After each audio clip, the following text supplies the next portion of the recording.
তো হ্যালো বন্ধুরা, আজকে আমি আপনাদের রান্না করে দেখাবো হোয়াইট পমফ্রেট।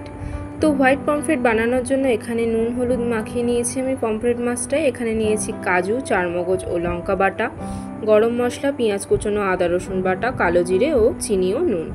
তো রান্না শুরু করলাম। এখানে আমি মাছটাকে ভালোভাবে তেলের মধ্যে ভেজে নেব। মাছটা ভেজে নেওয়ার পর ওই ভাজা তেলেই আমরা দিয়ে দেব কালো জিরে দিয়ে নেওয়ার পর আমরা দিয়ে দেব কুচনো পেঁয়াজটা দেওয়ার পর এটা ভালোভাবে ভেজে নিতে হবে।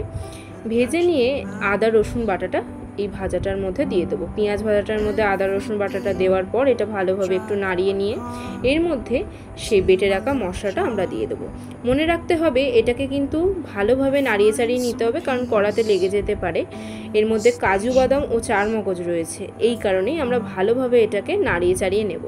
তো এটাকে 2-3 মিনিট নাড়িয়ে চাড়িয়ে নেওয়ার পর এটাকে একটু চাপা দিয়ে রেখেছিলাম। এরপর চাপাটা খুলে আমরা এটার মধ্যে চিনি ও নুন দিয়ে দেবো। তো এটাকে একদম লো ফ্লেমে করতে হবে, না হলে কড়ার নিচে কিন্তু লেগে যেতে পারে। এরপর আমরা চাপা দিয়ে রেখেছিলাম এটাকে আরও 2 মিনিট। এরপর যে তেলটা ছেড়ে দিয়েছিল মশলা থেকে, এইটা আমাদের বুঝতে হবে যে এটা কষা কষা হয়ে গেছে। তো কষিয়ে নেওয়ার পর জল দিয়ে এটাকে 2-3 মিনিট চাপা দিয়ে রেখেছিলাম আবারও।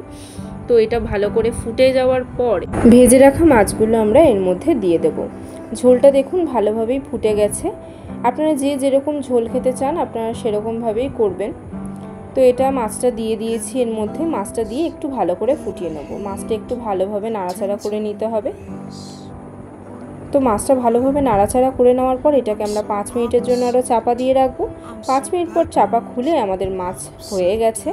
আমাদের যে হোয়াইট পমফ্রেট আমাদের সেটা রেডি হয়ে গেছে। এটা একটু ভালো করে নাড়িয়ে চাড়িয়ে নিয়ে এর মধ্যে আমরা গরম মশলা দিয়ে দেবো। আপনারা চাইলে ঘি বা ধনিয়া পাতা যেটাই আপনারা চান সেটা আপনারা ইউজ করতে পারেন। আমি এখানে গরম মশলা ব্যবহার করেছি।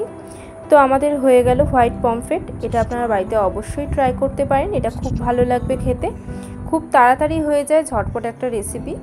সাদা ভাত ও ফ্রাইড রাইস যে কোনো কিছুর সঙ্গে আপনারা এটা খেতে পারেন। Thanks for watching. দেখা হবে পরের একটা ভিডিওতে।